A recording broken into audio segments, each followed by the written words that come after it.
Daniel chapter 12. Let's jump into it today. We're closing out our series in Daniel in a series called Faith in Exile. And as we're getting into it today, I was thinking about it this week, about the experience of Daniel and what he's gone through and how to appropriately close out this series. And here's a thought that continually struck me just a little bit. Maybe you've had this experience. To me, one of the worst, most frustrating few things feel more frustrating than being stuck, right?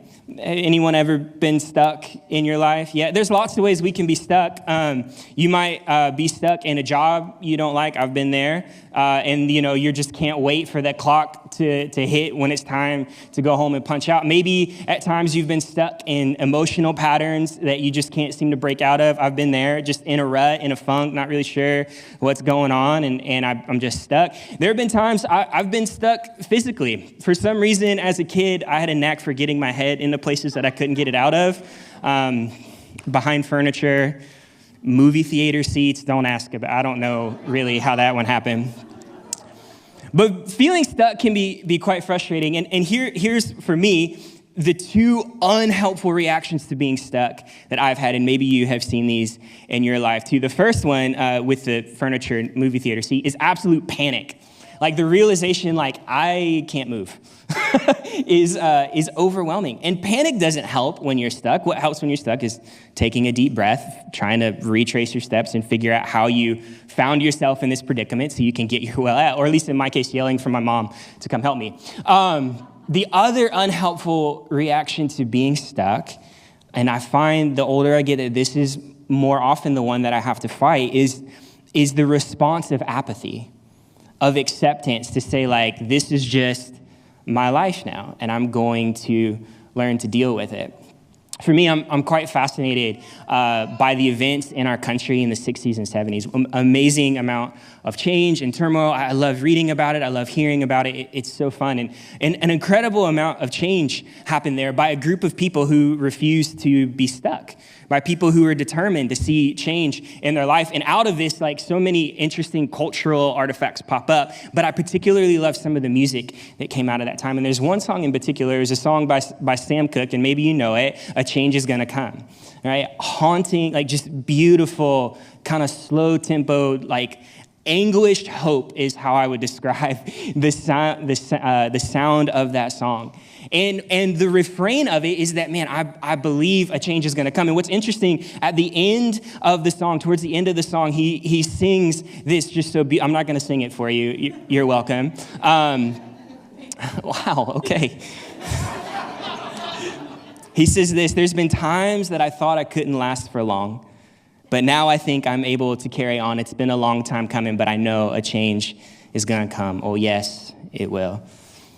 What's he describing? He's describing his experience of feeling stuck, of feeling and fighting against the belief that change isn't possible, that his experience of being marginalized and the experience of prejudice that he has had at that time, he's fighting the acceptance of that thing. And this song actually became an anthem for that movement to say, hey, we're not there yet. Where we're at is not where we want to be, but we have to hold out hope that something different is possible. Otherwise, we stay stuck. Now, Daniel, if you've been following along, Daniel was stuck, literally, in a country that wasn't his own, forced to move there as a young man and serve decades in the court of an empire that destroyed his homeland, subjugated his people, and treated them terribly. Now, what is fascinating is that God doesn't just move in the land where God said he was, the land of blessing. God also moves in the most unimaginable place, and that's Babylon.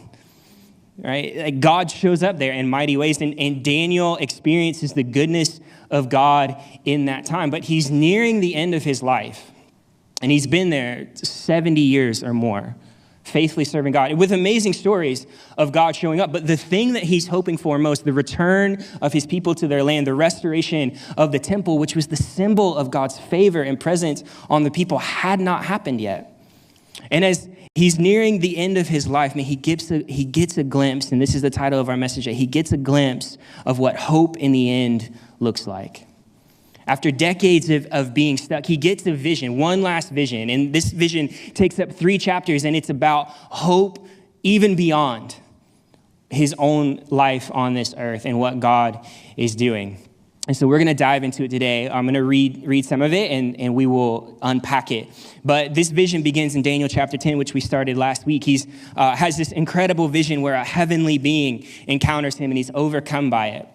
And if you recall from last week, the being reminds him that, hey, God is still at work, that God loves you, and that God has heard you, that you feel stuck, you're frustrated, but know that you matter to God and that he still hears you. And then in Daniel chapter 11, I'm just going to summarize it for you. I encourage you to read it in your own time. He gets like a download of of military activity that's going to happen after his life.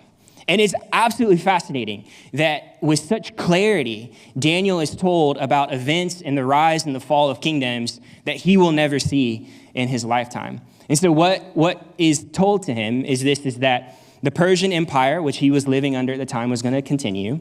And then at some point, a great Greek king from Macedonia, we know him as Alexander the Great, but he hadn't come yet, was going to come and overwhelm the Persian Empire and conquer the world. And if you're a history buff and you're really, really into that kind of thing, you know that for Alexander the Great, his military campaign at the time was unprecedented. The speed and the lengths to which he was able to go quickly to conquer the world is unreal. And Daniel gets glimpses of this in his visions. And so here in Daniel 11, there's no metaphors. It's just this king and that king and this kingdom and that kingdom. And what he is told is that he's going to conquer the world, but this king is not going to be able to pass his kingdom on to his children. And we know that Alexander the Great died young. And that the king would be broken up into 4 parts and given to various people within his government and his generals and things like that.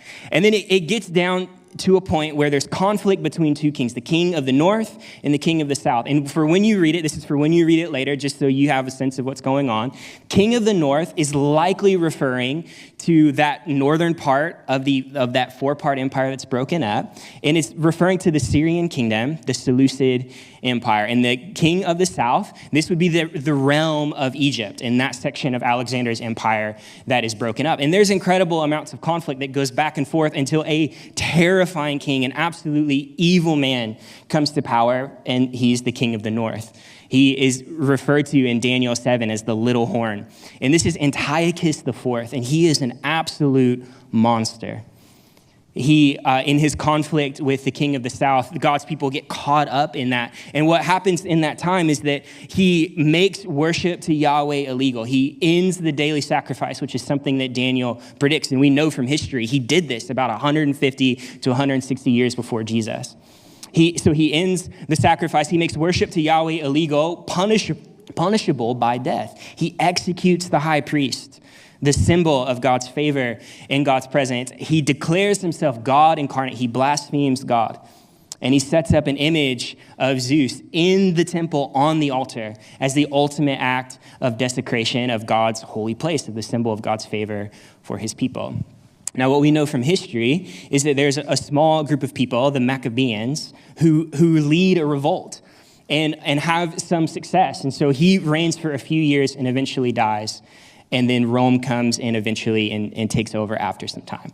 So Daniel 11, that's kind of the key for you. Take some time to read through it. It's absolutely fascinating what he gets there. So Daniel, as part of that vision, is given all this. And then this is where Daniel 12 comes in. Let's read it together. It says this in Daniel chapter 12. This is the word of the Lord. At that time, Michael, the great prince who protects your people. This is the angelic heavenly being speaking to Daniel. Michael has come up. He is a commander of God's armies. He's a messenger and a protector of God's people. So he is an angelic being. So Michael, the great prince who protects your people, will arise. There will be a time of distress. This has not happened from the beginning of nations until then. But at that time, your people, everyone whose name is found written in the book, will be delivered.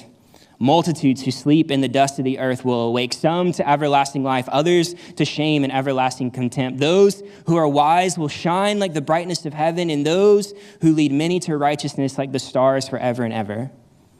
But you, Daniel, roll up and seal the words of the scroll until the time of the end. Many will go here and there to increase in knowledge, Then taking this all in, I, Daniel, looked there, and there before me stood two others, one on this bank of the river and one on the opposite bank. One of them said to the man clothed in linen who was above the waters of the river, how long will it be before these astonishing things are fulfilled? The man clothed in linen who was above the waters of the river lifted his right hand and his left hand toward heaven. And I heard him swear by him who lives forever, saying, it will be for a time, times, and half a time. And then when the power of the holy people has been finally broken, all these things will be completed. And I heard, but I did not understand. So I asked my Lord, what will the outcome of all this be? He replied, go your way, Daniel, because the words are rolled up and sealed until the time of the end. Many will be purified, made spotless and refined, but the wicked will continue to be wicked. None of the wicked will understand, but those who are wise will understand. From the time that this daily sacrifice is abolished and the abomination that causes desolation is set up, that's Antiochus IV and his acts, there will be 1,290 days. Blessed is the one who waits for and reaches the end of 1,335 days. As for you, go your way to the end. You will rest, and then at the end of the days, you will rise to receive your allotted inheritance. This is the word of the Lord. So, an incredible vision. And what's amazing to me, again, if you're tracking in Daniel, this is the guy that interpreted dreams for kings. And when he has his own, he can't figure it out. Because they're too, talk about frustrated. And so he asked two questions, and we're going to use these two questions to guide the rest of our time together. And just as a placeholder, we're not going to be able to answer every question about Daniel 12. We'd love to talk about it. Let's get coffee sometime. There's a lot here. But two questions that Daniel asked. He asked, what is going to happen? What's the outcome? And a very important question, when is this going to happen? Am I going to experience it? When will we know that all of this, when will we know we're not going to be stuck anymore? So he asked, what is going to happen? I want to highlight just a couple of things for you. He says this, the wise will persevere. This is the wise will persevere. The Bible tells us that the fear of the Lord is the beginning of wisdom. Not to say that the terror of God is the beginning of wisdom, but an appropriate appreciation for our relationship to God is the beginning of living a wise life in light of the world that he has created, in light of the plan that he is working. And what Daniel sees is that the wise will have an appropriate recognition of God's place in the world of chaos that they are experiencing. And it's that perspective that will help them to persevere. Think of it like this. I don't know if any of you have ever run a marathon or done some kind of endurance athletic feat. I did it once, never again, right? It was a half marathon. I'm done. Been there. I've got the medal. That's enough. But for those who have done it, when you're training and when you're in it, it is not just a physical feat. If you've done anything of endurance like that, it's not just a physical, it is so mental. Like it's such fortitude that is required when everything in your body and your mind is saying, it doesn't have to be this hard. Just go have a donut. You don't need to do this. You have to find that mental side that just says, no, I'm going to put one foot in front of the other because of a couple things, the perspective that this is doing something to me that's making me stronger, it's making me better, but also to know that there is a finish line at the end. There's a reward for getting there. And it's that perspective, it's looking ahead to see the goal. It's that wisdom that helps endurance. When you're like, I don't need this in my life. It's like, no, like keep going. Like our bodies and our minds are built for survival. They're built for comfort. And wisdom says there's a better thing out there. And wisdom chooses the better thing even when it's hard right now.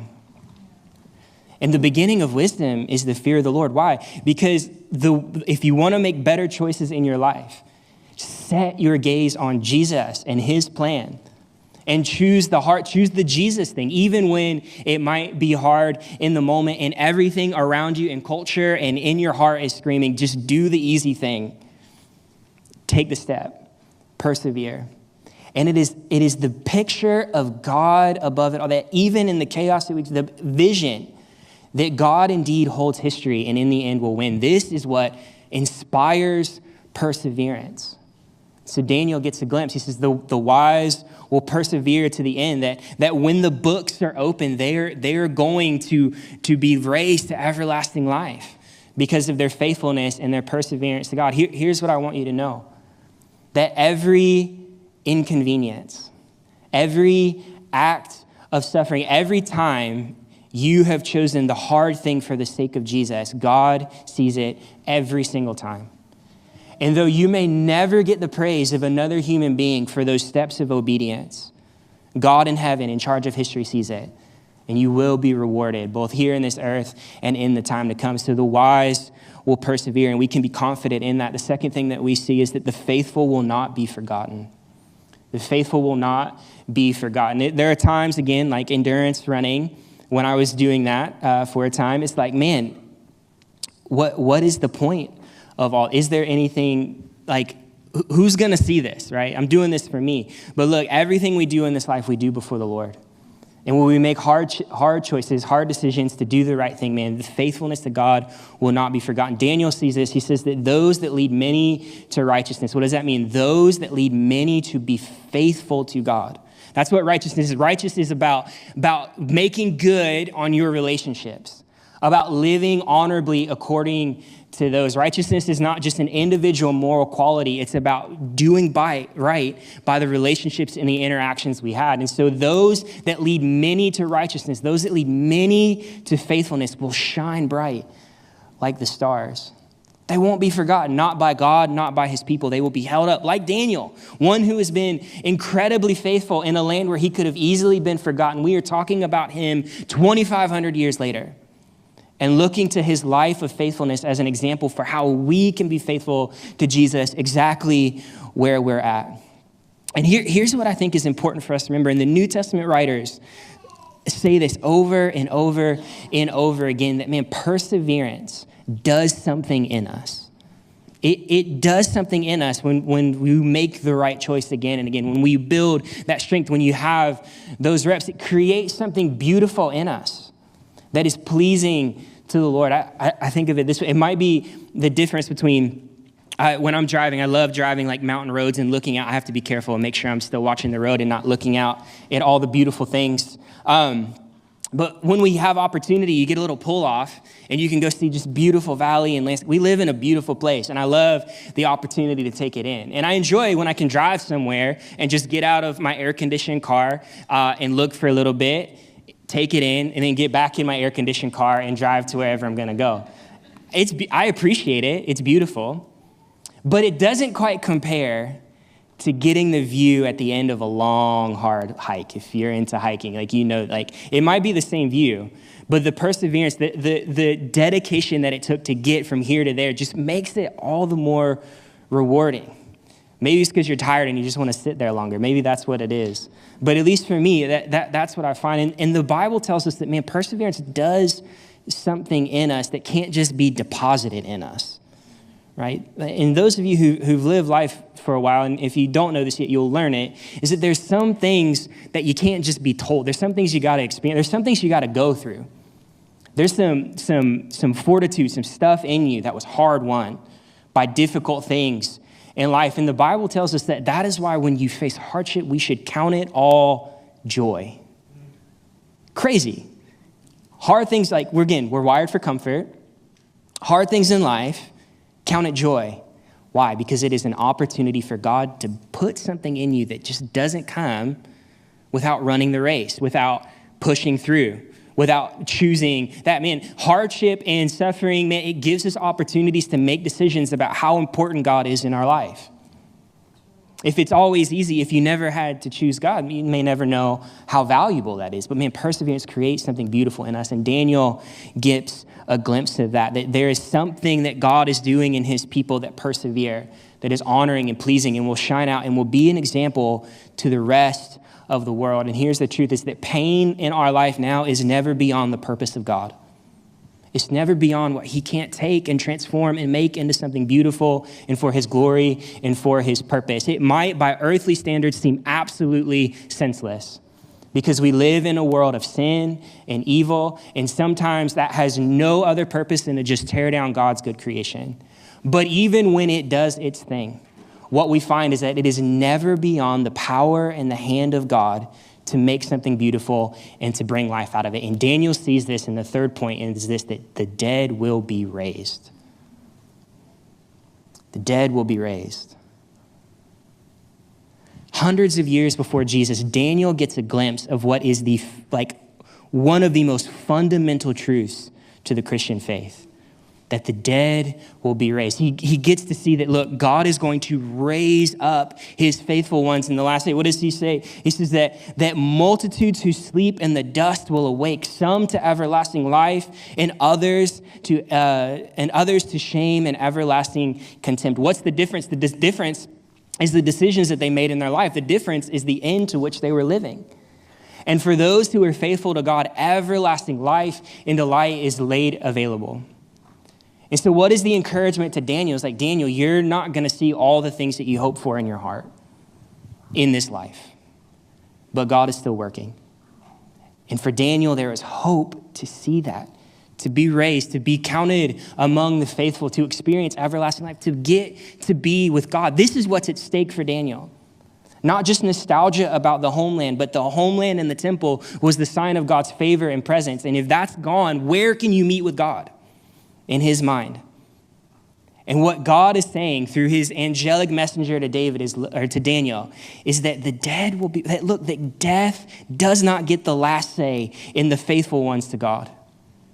That God's power is greater than even the grave itself. It goes beyond the grave to raise up those that are faithful and to accomplish his purpose. I think for some of us, as life goes on, imagining, are we going to get to bear and witness all the fruits of the things that we do in this life? And man, I hope I build things and plant things that long outlast me. One of my favorite songs, the artist puts it this way. He says, thinking about the resurrection of God and what he's doing in our life, he says, I'll plant sequoias and revel in the soil of a crop I'll never live to see, because he knows that God raises the dead. And that when we plant into his kingdom, when we plant and put our faith and our trust and our hope in him, that has benefits long last us, and we will get to see it and witness it in eternity with him. So we have a hope that goes beyond the grave. Now, the second question that Daniel asks is, when is this going to happen? It's a fair question. If you're a parent, you've heard it. Are we there yet? When is this going to happen? And the answer is probably one that you give to your kids very similar. He gives some numbers, right? And I think these numbers are probably describing that very difficult season of Antiochus' oppression on the people. That's what I think the numbers here. I could be wrong about that, but in my study, that's what I think is right. The numbers get a little tricky, but it's worth diving into. But I think that's what it's referring to. But here's the bigger truth of that, is that Antiochus was not the first monster who was given rule of a kingdom and committed all kinds of atrocities. And we know from history, he was certainly not the last. And this was going to happen until the day that God sets it all right. And the judge, the creator of the earth, comes and all is laid bare before him. But this is what he's told when he's asked, when is this going to happen? He said, Daniel, as for you, go your way to the end. Not the most clear answer. You will rest, and then at the end of days, you will receive your allotted inheritance. What is he saying? Daniel, do what you've done your whole life. Keep being faithful. And trust that even when you have nothing else to give to shape history, that God is still shaping history. That God is still working. That God is still moving to accomplish his purposes, because his power extends beyond the grave. This is a core tenet. Look, it is a foundational truth to Christianity that Jesus was God in flesh, human being, walking among us, who lived a perfect life and yet paid the punishment for sin with an innocent death. That not only did he die, but he rose again, ascended to the Father, and he's coming again. If you take any element out of that confession of the faith, this doesn't make sense. Paul says this in 1 Corinthians 15. He says, if God does not raise the dead, which is like crazy to talk about in our day, right? Like, come on, this is the stuff of movies, right? But we're talking about God's beautiful future and life and kingdom that he is planting. And this is what Paul says. He says, if resurrection doesn't happen, if we're just talking about moral teachings, then we should go do something else. That we should be pitied for our faith. Look, I think Christianity has the best moral teaching in the world.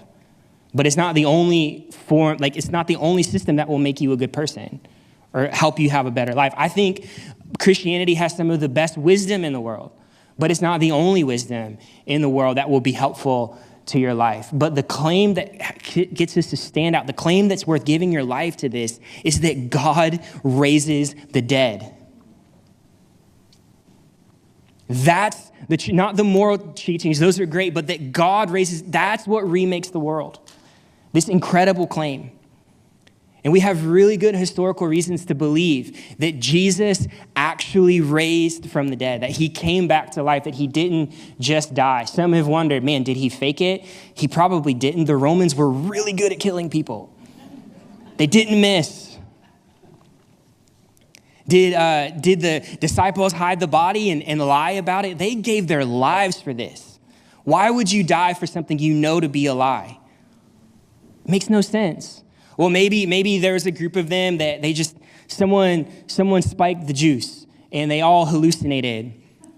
There was over 500 people that saw Jesus raised and living. And Paul says, look, if you've got any questions about it, go talk to this person and that person and this person and that person. They can tell you what they saw. And today we have thousands of years of people who have given their lives for the belief that in the end, God raises the dead. And that can be true for us when we put our trust in Jesus. This is how Paul describes at the end of 1 Corinthians 15. He says, listen. I tell you a mystery. Something the world needs to know. He says, we will not all sleep. We won't all die, but we will all be changed in a flash, in the twinkling of an eye at the trumpet. For the trumpet will sound and the dead will be raised imperishable. And we will be changed. For the perishable must clothe itself with imperishable, and the mortal with immortality. What is he saying? He's saying that we, to live in God's presence and having to live in the new kingdom, there's gonna come a time where God gives us the body he intended for us to have. Praise the Lord. Where we will be changed to live fully into God's purpose and into God's plan. This is what we look forward to. Verse 54 says, when the perishable has been clothed with imperishable and the mortal with immortality, then the saying that is written will come true. Death has been swallowed up in victory. Where, O death, is your victory? Where, O death, is your sting? What does he say? The sting of death is sin. The Bible tells us elsewhere that the consequences of sin, the wages of sin is death. The power of the sin is the law, Paul says here, verse 57. But thanks be to God. He gives us the victory through our Lord Jesus Christ. Jesus has come to conquer the two greatest enemies of humanity. The things that block us from life as God intended, it's death. Every single one of us faces that prospect. That there will come a time where your life comes to an end. And where you have put your hope and how you live to that point matters. But Jesus has conquered that. And if our trust is in him and in his way, we have the prospect and the belief and the hope that we will live forever with God as he intended. The second thing that he has come to conquer is the thing that leads to death, and that's sin. That means that this prospect of a new life is not just for an elite few that can afford it or elite few that have done enough. It's for those who put their trust in Jesus because Jesus has done enough to conquer sin. This is the hope that we live for. And I love what Tim Mackey said. He says, what you hope for is what you live for. And if we hope that our sin is covered by Jesus and we will have life in him, that should impact the way we live here and now. Look, the prospect of heaven is not just to make us feel better about our lives coming to an end at some point, and not just to grasp with the anxiousness that we might experience when we ponder our own mortality. It does help with that. But it's about informing our life here now, about living into the life that God has destined for each of us, to get foretastes and samples of that life ahead. When God heals us in this life, man, that is a sign of the ultimate healing that we have. When we have moments where we grasp and witness and experience the goodness and the beauty and the love of God, it's a foretaste of that when we will see him as he is face to face. We experience the love of his people. It's a foretaste. It's an appetizer of the main course where we get to live with him in unity and in his perfect kingdom. Look, God has plans to change the world. He's not done. You're not stuck. Not yet, because he's still at work, and not even death can stop him. So what do we do with that? This is what Paul says at the end of chapter 15, verse 58. He says, Therefore, batten down the hatches and just hold on till you get there. No. What does he say? Therefore, build the biggest wall you can and keep all the bad stuff out. God's coming. No, that's not what he says. He says, therefore, stand firm.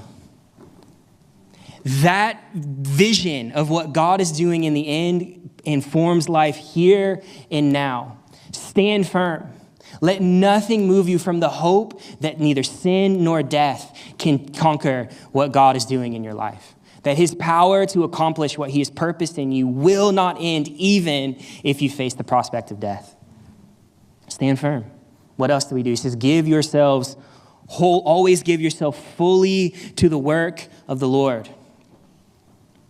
Give yourself fully to the work of the Lord. There's two ways we can do that. The first is to completely open ourselves up to whatever God wants to do in us here and now.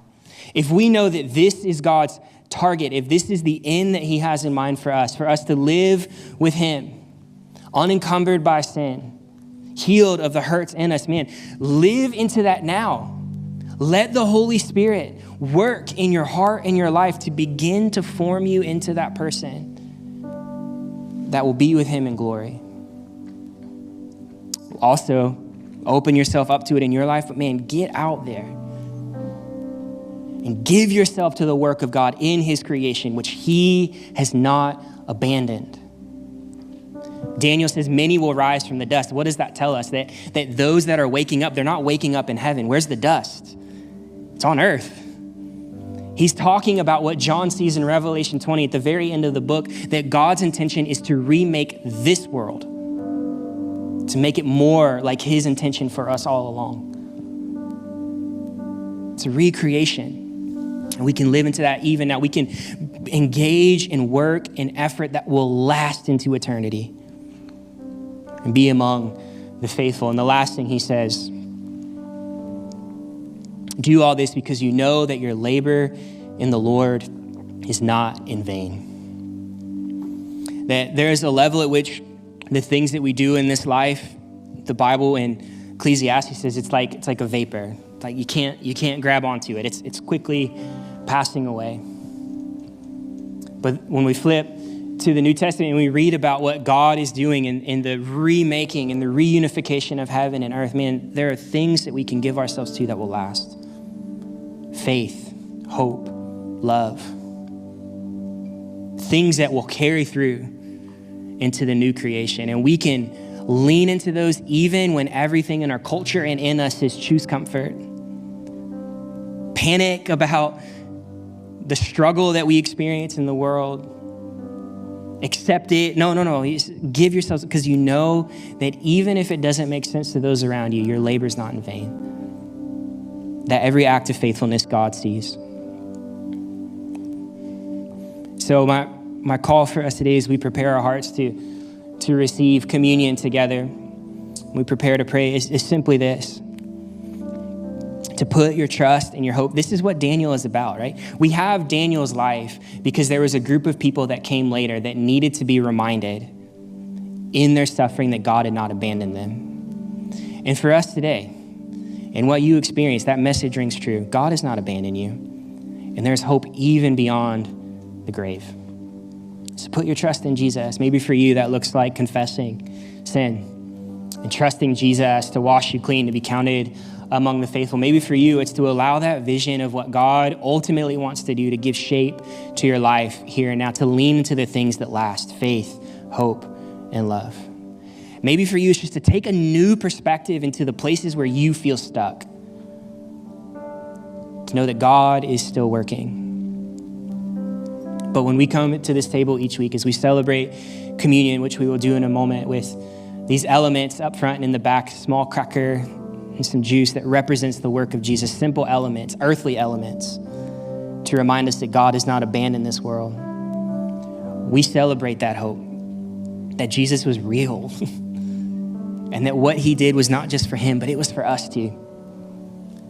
And Paul says this, that not only do we remember his sacrifice when we receive the body or the cracker, which represents his body broken for us, when we receive the juice that represents his blood poured out for us so we might be cleansed and washed from our sin, counted among the faithful. We don't just remember, but man, we look forward to the day when he comes.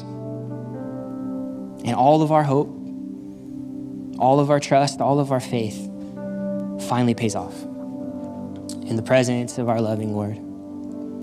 So wherever you are, I invite you to stand with me if you're able to as we prepare to respond. We'll have prayer partners available at the front. This is our moment, our intention here. Again, we're about creating environments where people can discover, trust, and love Jesus. And this is your time to connect and talk with Jesus. For communion, this is an ancient practice of the church for those that have said yes to Jesus. And if you have, you can come boldly to know that you're not forgotten, that God's work will be accomplished in you. If you don't know him yet, this is a great day to say yes, to put your hope in him. Man, what you hope for is what you live for. Maybe you need something else to hope in. Let me tell you, Jesus won't let you down. And if that's you today and you need to meet him for the first time, I know Pastor Jamie or Dee would love to lead you through that, and you can celebrate with us. But as we receive together, we invite you to take it wherever in this room you need to encounter and to speak with Jesus. Perhaps you need to kneel here at the front, or maybe you need to find a corner where you can be with the Lord, or perhaps your place of receiving is with someone in this room that can help you and pray with you. But wherever you are, this is our moment, this is our space to talk with Jesus. And so would you join me in prayer? Dear Jesus, we lift our hearts and our lives to you in gratitude. We recognize, Jesus, that what we receive here each and every week, Lord, is a declaration, God, of your love for us, your declaration that we are not forgotten, that our hope is not in vain, that we will not ultimately be stuck with the things that weigh us down in this life. And so, Jesus, as we receive from you today, would you nourish your people with your body, Lord? Would you fill them up, God, with this representation of your blood? God, will we not just do this to jog our memories, Lord, but would you encounter us here in this space? Would you speak to our hearts to accomplish your purpose? Jesus, we trust you. We trust you to speak. We trust you to lead, to guide, and to heal. And we come, Lord, declaring that our hope is in you. In Jesus' name, we ask this in your name, Lord. Amen. Would you come?